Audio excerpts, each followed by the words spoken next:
Hello guys, welcome to spectator. சோட transfer news தான் பார்க்க போகிறோம். டீட்டெயிலாக பார்க்கலாம் வாங்க. ஸோ வீடியோக்குள்ளே போகிறதுக்கு முன்னாடி உங்களோட சப்போர்ட்டுக்கு நான் ரொம்ப நன்றியை தெரிவிச்சுக்கிறேன். ஸோ மென்மேலும் இன்னும் ஏகப்பட்ட ஃபுட்பால் நியூஸ்க்கு ஸ்பெக்டேட்டரை ஃபாலோ பண்ணுவீங்க எதிர்பார்க்குறேன். முடிஞ்ச இந்த வீடியோ லைக் பண்ணுங்கள். அது மட்டும் இல்லாமல் மற்ற வீடியோஸ்க்கு உங்களோட சப்போர்ட்டை கொடுப்பீங்க. முடிஞ்சால் ஃப்ரெண்ட்ஸ்க்கு ஷேர் பண்ண பாருங்கள். அண்ட் சேனல் இம்ப்ரூவ் பண்ண வேண்டியது எதனா இருந்துச்சுன்னா உங்களோட கமெண்ட்டு நீங்கள் தெரிவிப்பீங்கன்னு எதிர்பார்க்குறேன். And thanks for supporting spectator. இப்போ டீட்டெயிலாக பார்க்கலாம் வாங்க. ஸோ சுட ட்ரான்ஸ்ஃபர் நியூஸ் பார்க்குறதுக்கு முன்னாடி ஃபஸ்ட் ரிசல்ட்ஸை பார்த்துட்டு வந்துடலாம். ரெண்டு முக்கியமான சம்பவங்கள் நடந்துச்சுன்னு சொல்லலாம். கலிங்கா சூப்பர் கப் 2024 ஸோ கிட்டத்தட்ட ஈஸ்ட் பெங்கால் பார்த்தீங்கன்னா 3-2 கம்ஃபர்டபுளாக வின் பண்ணியிருப்பாங்கன்னு சொல்லலாம் ஒடிசாவை. ஸோ ஒரு பக்கம் இந்த மேட்ச் ஒடிசா பக்கம் தான் இருந்துச்சு, மறுபக்கம் ஈஸ்ட் பெங்கால். ஃபஸ்ட் ஹாஃப் ஃபுல்லாக பார்த்தீங்கன்னா ஒடிசா வின் பண்ணுவாங்கன்ற மாதிரி இருந்துச்சு. செகண்ட் ஹாஃப் ஃபுல்லாக பார்த்தீங்கன்னா ஈஸ்ட் பெங்கால் தான் வின் பண்ண போகிறாங்க. எதனால இனிஷியலாக டியாகோ மொரிஸோ பெனால்ட்டி மூலியமாக ஃபஸ்ட் ஹாஃபில் ஒரு கோல் ஸ்கோர் பண்ணி 1-0 மூவ் பண்ணியிருப்பாங்க ஒடிசா. செகண்ட் ஹாஃபில் பார்த்தீங்கன்னா ஸ்டார்ட்டே பார்த்தீங்கன்னா நந்தகுமார் சூப்பர் பிளேயர்னு சொல்லலாம். ஸோ க்ளீன் கம்போஸ் ஃபினிஷ்னு சொல்லலாம். ஸோ ஒரு கோல் ஸ்கோர் பண்ணியிருப்பாரு.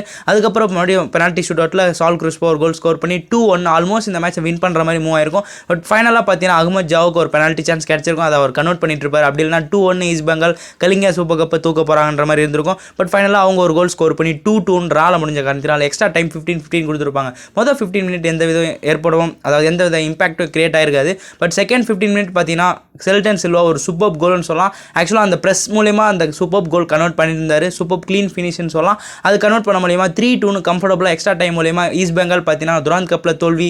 ஸோ மறுபக்கம் ஐஎஸ்எல் சரியாக மூவ் ஆகல. பட் அந்த கன்சிஸ்டன்சி கேமை காமிச்சாங்க. துராந்த் கப்பில் சூப்பர் கப்பில் வின்னும் பண்ணியிருக்காங்க. கலிங்கா சூப்பர் கப்போட வின், அதுவும் ஹோம் கிரவுண்டான ஒடிசாவோட ஹோம் கிரவுண்ட்லேயே பார்த்தீங்கன்னா ஒடிசாவை வீழ்த்திருக்காங்க அப்படின்னு நம்ம சொல்லலாம். 3-2 கம்ஃபர்டபுளாக வின் பண்ணி கலிங்கா சூப்பர் கப் 2024 சாம்பியனாக மாறினாங்கன்னு சொல்லலாம். ஈஸ்ட் பெங்கால் கிட்டத்தட்ட 12 வருஷம் கழிச்சு சாம்பியன் ஆனாங்க. ஸோ ஒரு பக்கம் கலிங்கா சூப்பர் கப்பில் வின்னா, மறுபக்கம் எந்தெந்த சாம்பியன்ஸ் ஓகே. பட் சிறந்த கோல் கீப்பர்னு பார்த்தீங்கன்னா ஒடிசா எஃப்சி பிளேயருக்கு தான் கிடச்சிருக்குன்னு சொல்லலாம், லாத்வாமியா.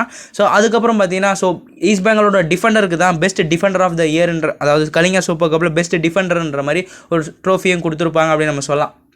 சரி, ஓகே. சூப்பர் கப்பில் ஒரு பக்கம் எந்த விதம்னா, மறுபக்கம் தமிழ் தலைவாஸ் பார்த்தீங்கன்னா சூப்பர் விக்ட்ரி யூ மும்பா கிட்ட ஹேட்ரிக் மேட்ச் வின். ஸோ இந்த மேட்ச்சை வின் பண்ணுவாங்களா இல்லை அந்த தோல்வி, அதாவது வெற்றி தடை செய்யப்படுமான்ற மாதிரி இருந்த நேரத்தில் சூப்பர் வின்னு சொல்லலாம். ஸோ ஆல்மோஸ்ட் மேட்ச்சை இனிஷியலேருந்தே அந்த சூப்பர் ரைட் சொல்லலாம் இமான்ஷு. அந்த ரைட் டோட்டலாக கேமே நம்ம கண்ட்ரோலில் வந்துருச்சுன்னு சொல்லலாம். அதுக்கப்புறம் ஒரு மேட்சும் நம்ம என்ன தான் லூஸ் பண்ணாலும், அதாவது ஒரு பாயிண்ட் நம்ம என்ன தான் லூஸ் பண்ணாலும் ஆட்டோமேட்டிக்காக பாயிண்ட்ஸ் ரிட்டர்ன் வந்துட்டு இருந்துச்சு. ஸோ டீம் அலோட் ஆகாமல் காப்பாற்றுனாங்கன்னு சொல்லலாம் நம்மளோட ரைடர்ஸ். அது மட்டும் இல்லாமல் முக்கியமான நேரத்தில் டிஃபெண்டர்ஸ் இனிஷியலாக கொஞ்சம் டச் இல்லாமல் தான் இருந்தாங்க. பட் ஒன்ஸ் கிளிக் ஆனவனே ரொம்ப சூப்பராக பண்ணாங்கன்னு சொல்லலாம். சாகர் ஆல்மோஸ்ட் நீங்கள் எடுத்து பார்த்தீங்கன்னா ஒரு டிஃபெண்டர் மட்டும் நல்லா பண்ணியிருக்க மாட்டார். ஸோ அபிஷேகா இருக்கட்டும், சாகில் குலியா, மோஹித் எல்லாருமே பார்த்தீங்கன்னா ஈக்குவலாக கான்ட்ரிபியூட் பண்ணதுனால ஒரு டீம் கேம் மூலிமா நம்ம தமிழ் தலைவாஸ் பார்த்தீங்கன்னா இந்த மேட்சை கம்ஃபர்டபுளாக வின் பண்ணிட்டாங்க. அது மட்டும் இல்லாமல் டேபிளில் 7th பொசிஷன் போயிட்டாங்க. ஸோ நம்மளுக்கு மேலே இருக்கிற டீம் 40 பாயிண்ட்ஸ், அது கீழே இருக்கிற டீம்ஸும் ஸோ கிட்டத்தட்ட ஒரு 2-3 பாயிண்ட் தான் டிஃப்ரென்ஸில் இருக்காங்களே தவிர.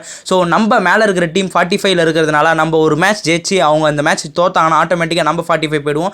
ஸோ அந்த 6th ஸ்பாட்டுக்கு ஹெவி காம்படிஷன் இருக்குது. அதுக்கு மேலே இருக்கிற டீம் ஆல்மோஸ்ட் சாலிடாக இருக்காங்க. பட் அந்த 5-6 இந்த ஸ்பாட்டுக்கு ரொம்ப ஹெவி காம்படிஷன் இருக்குது. ஸோ இதுக்கப்புறம் நம்ம பாஸ்ட் திங்க் பண்ணாமல் அப்கமிங் மேட்ச் ஒரு மேட்சாக ரொம்ப முக்கியம்னு விளாட்னா கண்டிப்பாக வின் பண்ணலான்ற மாதிரி சொல்லலாம். ஸோ அந்த வருஷம் தமிழ் தலைவாஸ் இந்த மேட்ச் கிட்டத்தட்ட 50 புள்ளிகள் எடுத்திருப்பாங்க. மறுபக்கம் யூ மும்பா 34 புள்ளி தான். அதுவும் நம்ம கடைசி நேரத்தில் டைம் வேஸ்ட் பண்ணலான்ற மாதிரி எண்ணத்தில் ஒரு பாயிண்ட் லூஸ் பண்ணிப்போம். மற்றபடி 50 பாயிண்ட்ஸ் எடுத்து நம்ம Tamil Thalaivas super game show பண்ணாங்கன்னு சொல்லலாம்.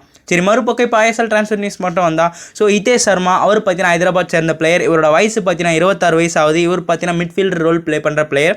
ஸோ இவரை பார்த்தீங்கன்னா ஒடிசா லோன் மூலியமாக பெற்றிருக்காங்கன்னு சொல்லலாம். ஈஸ்ட் பெங்கால், அதாவது ஹைதராபாத்லேருந்து லோன் மூலியமாக ரெஸ்ட் ஆஃப் த சீசன் பார்த்தீங்கன்னா ஒடிசாவில் தான் அவர் செயல்பட போகிறார். ஹிதேஷ் சர்மா ஒடிசாவில் தான் செகண்ட் ஹாஃப் ஆஃப் ஐஎஸ்எல் ஃபுல்லாக நீடிக்க போகிறார் அப்படின்னு நம்ம சொல்லலாம். மறுபக்கம் சாம்பியன் ஈஸ்ட் பெங்கால்லேருந்து பார்த்தீங்கன்னா போர்ஜா ஹெரேரா பார்த்தீங்கன்னா எஃப்சி கோவா மூவ் பண்ண போகிறாரு. So almost confirm. But FC Goa official announce பண்ணுற பிறகு நம்ம வெயிட் பண்ணி ஆகணும். இந்த 31 வயசு மிட்ஃபீல்டர் பார்த்தீங்கன்னா சூப்பர் பிளேயர்னு சொல்லலாம். ஈவன் ஒரு பெனால்ட்டி சான்ஸ் கிடைச்சதே அவர் மூலியமான்ற மாதிரி சொல்லலாம். அந்தளவுக்கு ரொம்ப டீம் கேம் ரொம்ப சூப்பர் பெர்ஃபார்ம் பண்ணிட்டு வந்த போர்ஜா ஹெரேராவை எஃப்சி கோவா தட்டி தூக்கியிருக்காங்கன்னு சொல்லலாம். ஸோ எஃப்சி கோவாவுக்கு விக்டர் ரோட்ரிகஸ் ரீப்ளேஸ்மெண்ட்டாக அவர் மூவ் பண்ணியிருக்காரு அப்படின்னு நம்ம சொல்லலாம். ஸோ போர்ஜா ஹெரேரா கண்டிப்பாக எஃப்சி கோவாவில் செகண்ட் ஹாஃப் ஆஃப் சீசன் ரொம்ப சூப்பராக பண்ணார். அவரை பார்த்தீங்கன்னா லோன் மூலியமாக தான் சைன் பண்ணியிருக்காங்க. ஸோ ட்ரான்ஸ்ஃபர் இல்லை. ஸோ நெக்ஸ்ட் அப்போ ஓகே, ஈஸ்ட் பெங்காலுக்கு போர்ஜா ஹெரேரா மூவ் பண்ணிட்டாருன்னா ஈஸ்ட் பெங்காலுக்கு எந்த பிளேயர் வர போகிறாங்க? ட்ரான்ஸ்ஃபர் விண்டோ வர முடிய போகுது. ஏன்னா விக்டர் வாஸ்கஸ் இவரோட வயசு பார்த்தீங்கன்னா 37 வயசு ஆகுது. பட் இது கன்ஃபார்மாக என்னன்னு தெரியல. பட் ஆல்ரெடி இவர் பார்த்தீங்கன்னா இங்கிலீஷ் லீக்ல, மேஜர் லீக்ல, அது மட்டும் இல்லாமல் பார்சிலோனான்ற மாதிரி BC டீமுக்கெல்லாம் பெர்ஃபார்ம் பண்ணியிருக்காரு. ஸோ ஒரு சூப்பர் பிளேயர்னு சொல்லலாம். பட் இவருக்கு, அதாவது போர்ஜா ஹெரேராக்கு ரீப்ளேஸ் பண்ண இவர் சைன் பண்ணியிருக்காங்க. பட் ஈஸ்ட் பெங்கால் அஃபிஷியலாக இதை அனௌன்ஸ் பண்ணால் தான் நம்ம நம்ப முடியும். ஸோ அது வரைக்கும் இது ரூமராக கூட முடிய வாய்ப்பு இருக்குது. ஸோ இந்த 37 வயசு மிட்ஃபீல்டர் அட்டாக்கிங் மிட்ஃபீல்டர் பார்த்தீங்கன்னா ஈஸ்ட் பெங்காலுக்கு வருவாரா வரமாட்டாரா? ஸோ உங்களோட தாட் சொல்லுங்கள். இவர் பார்த்தீங்கன்னா ஸ்பெயின் அண்டர்-17 லீக்காக, அதாவது அண்டர்-17 தன்னோட கேமை ரெப்ரசென்ட் பண்ணியிருக்காரு. கரண்ட்டாக பார்த்தீங்கன்னா 1.2 crore சொல்லலாம். இவரோட மோஸ்ட் ஆஃப் த டைம் பார்த்தீங்கன்னா அதாவது கட்டாரில் இருக்கிற லீக்கில் பெர்ஃபார்ம் பண்ணியிருக்காரு. குவைத், அது மட்டும் இல்லாமல் ஸோ நீங்கள் இங்கிலீஷ் பிரீமியர் லீக்லலாம் பார்த்தீங்கன்னா அவரோட கேமை ரெப்ரசென்ட் பண்ணியிருக்காரு. ஸோ கண்டிப்பாக ஒரு எக்ஸ்பீரியன்ஸ் பிளேயர்னு சொல்லலாம். பொறுத்திருந்து பார்க்கலாம் அவர் ரிட்டர்ன் வருவார் அப்படின்னு. நெக்ஸ்ட் ஃபைனலாக என்ன பார்க்க போகிறோம்? ஹைதராபாத் பார்த்தீங்கன்னா ஃபினான்ஷியலாக ரொம்ப அடி வாங்கிட்டு வராங்க. ஸோ ஆல்மோஸ்ட் கன்ஃபார்ம் தான் அவங்களோட இந்தியன் ஸ்குவாடை வச்சு தான் செகண்ட் ஹாஃப் ஃபைசல் ப்ளே பண்ண போகிறாங்க. அந்த வருஷத்தில் அவங்களோட பிளேயர் என்ன பெட்டர் பெனான். ஸோ அவர் பார்த்தீங்கன்னா அஃபிஷியலாக சொல்லிட்டு இருப்பார். ஸோ ஹைதராபாத்லேருந்து அவர் மூவ் பண்ண போகிறார் அப்படின்னு சொல்லலாம். அந்த வருஷத்தில் அவர் என்ன சொல்லியிருக்காருன்னா, லாஸ்ட் ஃபியூ மந்த்ஸாக பார்த்தீங்கன்னா ரொம்ப மென்டலாக டிஸ்டர்ப் ஆகிருக்கேன். ஸோ ஏகப்பட்ட நாள் சரியாக தூக்கமும் இல்லை. பட் எனக்கு என்னோட ஃபேமிலி அண்ட் ஃப்ரெண்ட்ஸ் ரொம்ப சப்போர்ட் பண்ணாங்க.